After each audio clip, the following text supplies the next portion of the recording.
समस्त सम्मानित नागरिकगण, प्रतियोगी परीक्षाओं में सतत प्रयत्नशील विद्यार्थीगण तथा इंटरमीडिएट स्तर तक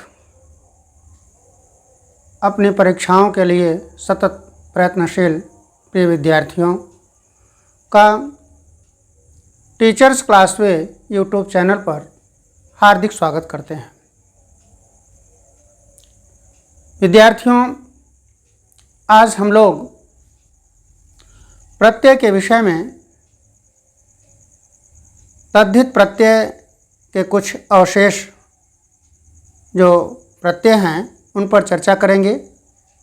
इसके पूर्व के वीडियो में हम लोगों ने तद्धित प्रत्यय से संबंधित कल 2 प्रत्यय के विषय में अध्ययन किए थे।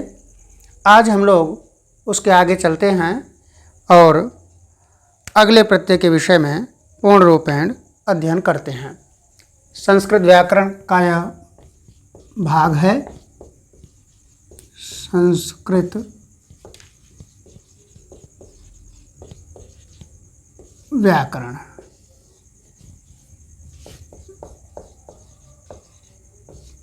प्रत्यय।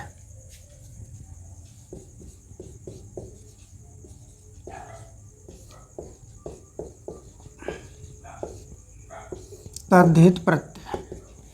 तद्धित प्रत्यय में हम लोग आज त्व और तल प्रत्यय के विषय में अध्ययन करेंगे। त्व तथा तल प्रत्यय। आप लोगों को पता है कि कल हम लोगों ने इन प्रत्यय और मतु प्रत्यय के विषय में अध्ययन किया था। उससे संबंधित जितने भी उदाहरण संभव थे वो उदाहरण आपके समक्ष प्रस्तुत किए गए थे। आज त्व और तल प्रत्यय ये भी तद्धित प्रत्यय हैं। शब्दों के माध्यम से ही इनमें त्व और तल प्रत्यय का प्रयोग किया जाता है। उससे जो शब्द निर्मित होते हैं वो किस तरह से किस भाव में बनते हैं, किस रूप में बनते हैं, वो मैं परिभाषित करता हूँ आपके सामने। तो त्व और तल प्रत्यय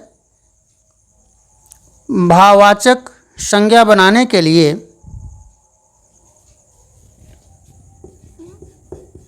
भाववाचक संज्ञा बनाने के लिए शब्द में त्व और तल प्रत्यय का प्रयोग होता है।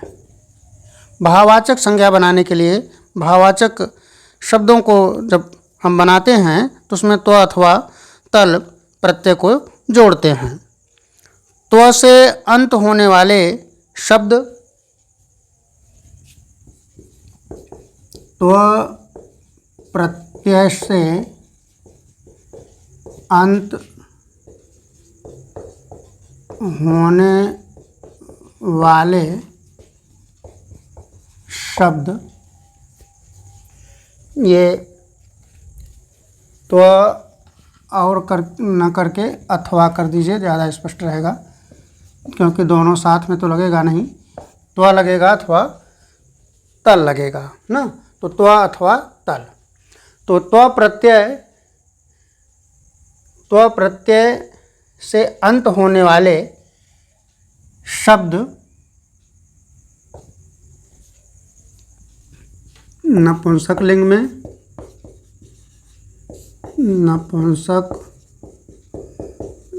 में तथा तल प्रत्यय से अंत होने वाले शब्द स्त्रीलिंग में होते हैं। स्त्रीलिंग में होते हैं। ये देखिए स्पष्ट हो गया आपके सामने कि त्व अथवा तल प्रत्यय भाववाचक संज्ञा बनाने के लिए शब्द में त्व अथवा तल प्रत्यय का प्रयोग किया जाता है, या त्व अथवा तल प्रत्यय को जोड़ा जाता है। जोड़ने पर जो शब्द निर्मित होता है वह त्व या त्व अथवा तल प्रत्यय से बना हुआ शब्द माना जाता है। त्व प्रत्यय से अंत होने वाला जो शब्द बनता है वो हमेशा नपुंसकलिंग में बनता है, तथा तल प्रत्यय से अंत होने वाला जो शब्द बनता है वो स्त्रीलिंग में बनता है। अब उदाहरण के माध्यम से हम और स्पष्ट कर लेते हैं। उदाहरण देखा जाए तो उदाहरण में हम लोग स्पष्ट रूप से इस तरह से देखते हैं कि पहले शब्द लिखते हैं, उसके बाद शब्द के बाद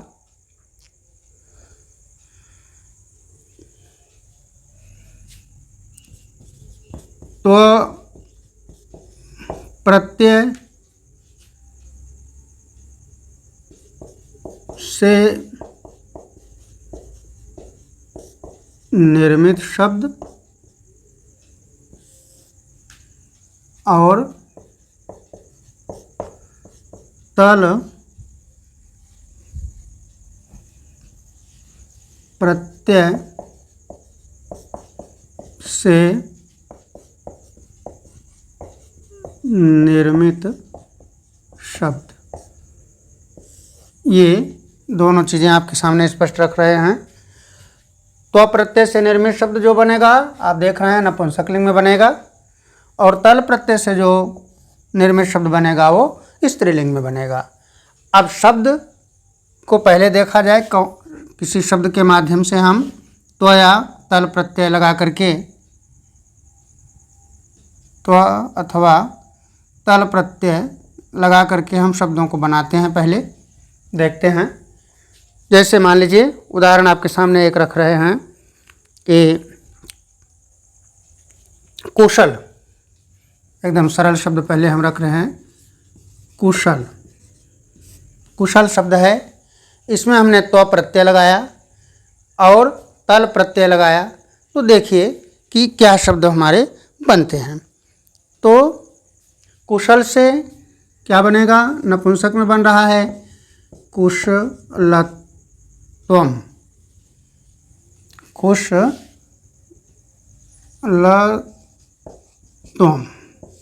ये है कुशलत्वम ना। और जब हम इसको स्त्रीलिंग में बनाते हैं तो सीधे सीधे बन जाएगा कुशलता।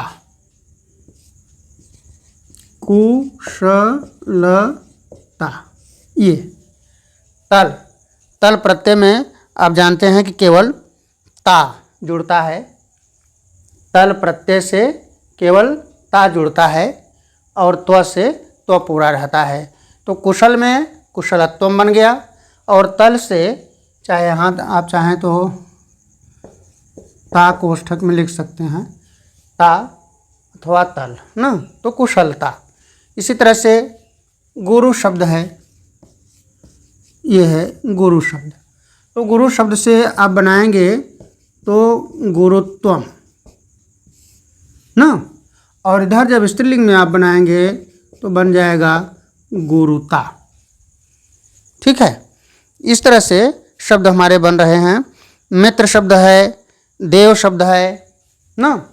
तो मित्र शब्द से पहले देखिए बनाते हैं हम, क्या बनता है, ये है मित्र। इसमें त्व लगा रहे हैं तो बन रहा है मित्रत्वम नपुंसकलिंग में। अब इसी को आप स्त्रीलिंग में बना रहे हैं तो बन रहा है सीधे सीधे मित्रता। ठीक, और उदाहरण जैसे देव शब्द है, देव। अब देव में जब त्व लगा रहे हैं देवत्वम ना, और इधर स्त्रीलिंग में तल लगा रहे हैं तो सीधे सीधे शब्द आपका बन रहा है देवता। ठीक, इसी तरह से सुंदर शब्द है, सुंदर। सुंदर में जब हम जोड़ रहे हैं तो सुंदरत्वम, और इधर सीधे शब्द बना आपका सुंदरता। ये देख रहे हैं एकदम स्पष्ट दोनों प्रत्यय से शब्द हम आपके सामने रख रहे हैं। जैसे मनुष्य शब्द है, मनुष्य, ये मनुष्य से आप बना रहे हैं तो होगा मनुष्यत्वम, मनुष्यत्वम।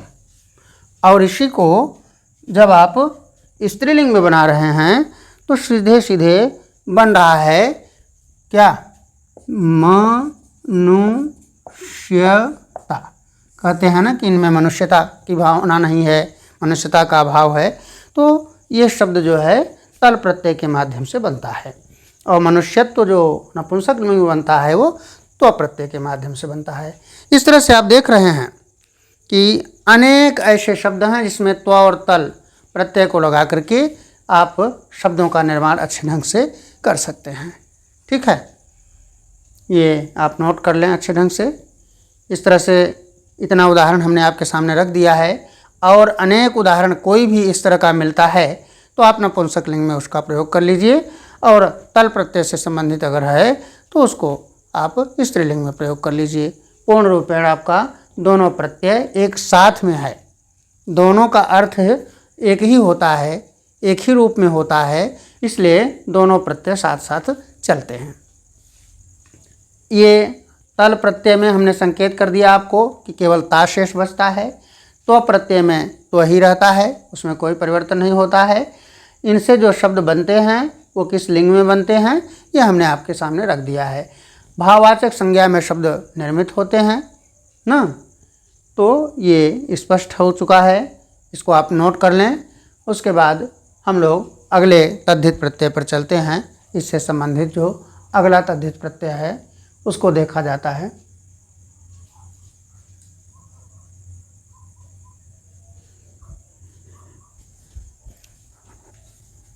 आइए अगले प्रत्यय पर चलते हैं, तब तक इसको आप नोट कर लें अच्छे ढंग से।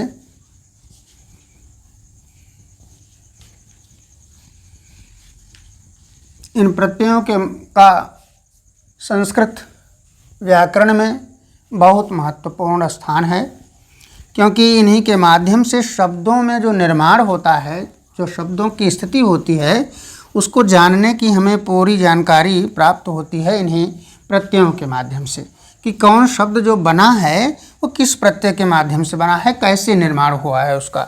ये प्रत्यय हमारा इसमें पूर्ण सहयोग प्रदान करते हैं। इसी कड़ी में हम अगले प्रत्यय पर चलते हैं, वो है ठक प्रत्यय। कौन प्रत्यय? ये है ठक प्रत्यय। ठक प्रत्यय ये भी तद्धित प्रत्यय है। अब ठक प्रत्यय के विषय में हम लोग चलते हैं। देखें, यह प्रत्यय अकारांश शब्दों के बाद, यह प्रत्यय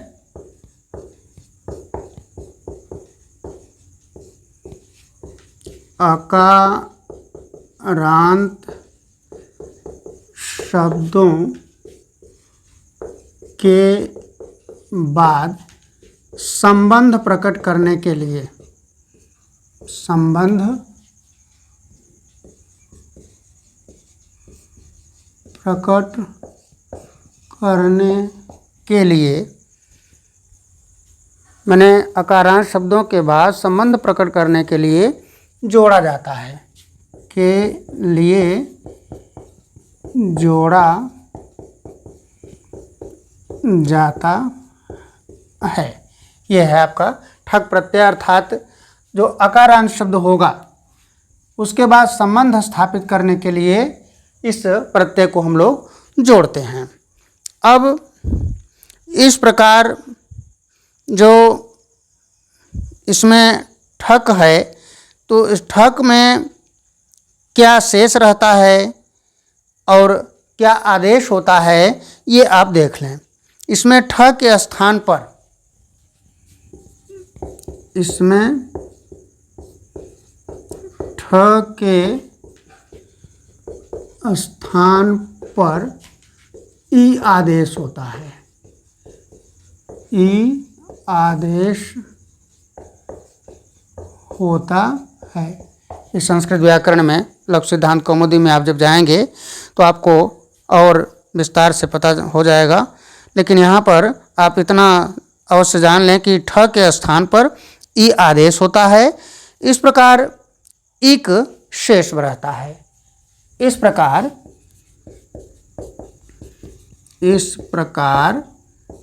इक शेष रहता है, अर्थात किसी शब्द में अब इक जुड़ता है। ठक के स्थान पर अब इक आदेश होकर के इक जुड़ता है। इसमें शब्द के प्रथम स्वर में वृद्धि हो जाती है। इसमें शब्द के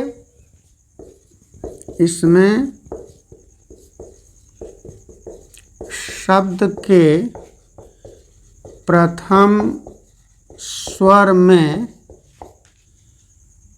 प्रायः वृद्धि हो जाती है। वृद्धि हो जाती है। ये देखिए पूरा स्पष्ट हमने आपके सामने रख दिया। ये ठक प्रत्यय है। यह प्रत्यय अकारांश शब्दों के बाद संबंध को स्थापित करने के लिए जोड़े जाते हैं। इसमें जो ठ है वो ठ के स्थान पर ई आदेश हो जाता है तथा ई आदेश होने पर इधर क शेष बचता है। ठ के स्थान पर ई हो गया तो अब जो शब्द है उस शब्द में जुड़ता क्या है, इक जोड़ा जाता है। और इसमें एक और जो परिवर्तन थोड़ा सा होता है, उदाहरण के माध्यम से भी आप देखेंगे तो स्पष्ट हो जाएगा। इसमें शब्द के प्रथम स्वर में वृद्धि हो जाती है ना, अर्थात जब वो शब्द ठक से जुड़ता है तो उससे जो शब्द निर्मित होता है वो अक्सर करके वह वृद्धि को प्राप्त हो जाता है, अर्थात आकारांत के रूप में या बड़ी ई के रूप में जैसा शब्द होता है उस तरह से उसमें परिवर्तन हो जाता है। अब इसका उदाहरण आप देख लें तो उदाहरण के माध्यम से आप और स्पष्ट हो जाएंगे कि कहाँ कैसे क्या परिवर्तन इसमें होता है। तो शब्द, प्रत्यय और प्रत्ययांत शब्द, पहले शब्द फिर प्रत्यय फिर प्रत्ययांत शब्द। ये अब देखिए 3 कड़ी है, इसमें आप आइए देखा जाए। जैसे धर्म शब्द है, पहला उदाहरण आपके सामने रख रहे हैं। धर्म शब्द है, इसमें ठक प्रत्यय हमने लगाया तो ठक में आप चाहें तो कोष्ठक में लिख सकते हैं कि क्या जुड़ता है, इक जुड़ता है। अब धर्म में ठक अर्थात इक जुड़ेगा तो देख रहे हैं कि धार्मिक शब्द बन रहा है, लेकिन इसीलिए यहाँ पर हमने संकेत के रूप में आपको पहले विस्तार से लिख दिया कि प्रथम स्वर में प्रायः वृद्धि हो जाती है, अर्थात ध का क्या हो जाएगा, धा। तो जब शब्द को आप जोड़ेंगे तो शब्द आपका बन जाएगा धार्मिक। ठीक, ये देखिए धर्म में ठक प्रत्यय जोड़ दिया गया तो शब्द हमारा जो बना वो धार्मिक शब्द बन गया। इसी से देखिए धन, ये है धन शब्द है, इसमें ठक जोड़ दिया तो इसमें देखिए दीर्घीकरण नहीं हुआ, इसमें धानिक न हो करके धानिक होता है। चूँकि धानिक शब्द बनता है, धानिक नहीं बनता, इसलिए इसमें वृद्धि नहीं होती है। इसी तरह से दंड शब्द है, दंड में हमने जोड़ा तो इससे भी जो शब्द हमारा बनता है वो शब्द बनता है दंडिक। ठीक है, इसमें भी देख रहे हैं आप कि परिवर्तन नहीं हो रहा है। फिर आइए समाज। समाज शब्द, ये चाहें तो इन सब में अगर आप चाहें तो धार्मिक, धानिक, दंडिक ना, ये पुल्लिंग शब्द रूप में बना सकते हैं। तो यहाँ पर धर्म, धन, दंड, समाज, ये आपको संकेत करना पड़ेगा, लिखना पड़ेगा। तो चाहें तो आप कर सकते हैं इसको कि यहाँ धर्म कर लें, यहाँ धन, दंड, समाज। तो इससे जब जोड़ेंगे तो यहाँ धार्मिक, धानिक, दंडिक ना। अब समाज में जब आप जोड़ रहे हैं तो इससे जो शब्द बन रहा है हमारा सामाजिक, ये इसमें देखिए दीर्घीकरण हो गया, इसमें सामाजिक नहीं बन करके सामाजिक शब्द बन रहा है। इसीलिए हमने आपको प्रायः शब्द वहाँ पर संकेत किया था। कुछ देखें कुछ में नहीं है, लेकिन अधिकतम में आप देखेंगे कि दीर्घीकरण होगा। जैसे दिन है, दिन शब्द है, दिन शब्द में अगर दिना कर लीजिए तो इसमें जोड़िए तो शब्द आपका जो बनेगा वो दैनिक। इसमें देखिए वृद्धि जो हुई अय की मात्रा से हुई, दैनिक, अय की मात्रा हुआ दैनिक। फिर लोक शब्द है, लोक, ये है लोक। लोका में हम लोगों ने जोड़ा तो इससे जो शब्द हमारा बना लव की क, माने ओ की मात्रा है, इसका दीर्घीकरण होकर के अव हो गया लौकिक ना। फिर शरद शब्द है, शरद शब्द, तो शरद ये है शरद, इसमें हमने विसर्ग लगा दिया शारदा। तो आपका जो शब्द बना शारदिक, ये शब्द हमारा बना शारदिक। देखें नीचे अभी और आता है या नहीं आता है, आ रहा है, अभी आप कर सकते हैं शारदिक। ये शब्द आप देख रहे हैं जो बन रहे हैं आपके सामने, ये ठक प्रत्ययान्त शब्द निर्मित हो रहे हैं। सभी आप देख रहे हैं कि पुल्लिंग में ही बन रहे हैं। धार्मिक, धानिक, दंडिक, सामाजिक, जितने भी शब्द आपके बन रहे हैं, अर्थात ठक प्रत्ययान्त जो शब्द निर्मित हो रहे हैं वो अक्सर आपको पुल्लिंग में ही मिल रहे हैं। इसी तरह से और अनेक शब्द आप कर सकते हैं। जो भी आपको शब्द मिले इससे संबंधित अपने आप भाव से बना सकते हैं ना। जैसे धार्मिका, धानिका बन रहा है ना, दंडिका बन रहा है। तो ऐसे जो शब्द हैं, कोई और शब्द जो भी आपको मिले उसमें ठक लगा दीजिए, उसमें इक जुड़ जाएगा और ये शब्द आपका निर्मित हो जाएगा। इसमें कहीं किसी प्रकार की कोई असुविधा नहीं होगी। ठीक है।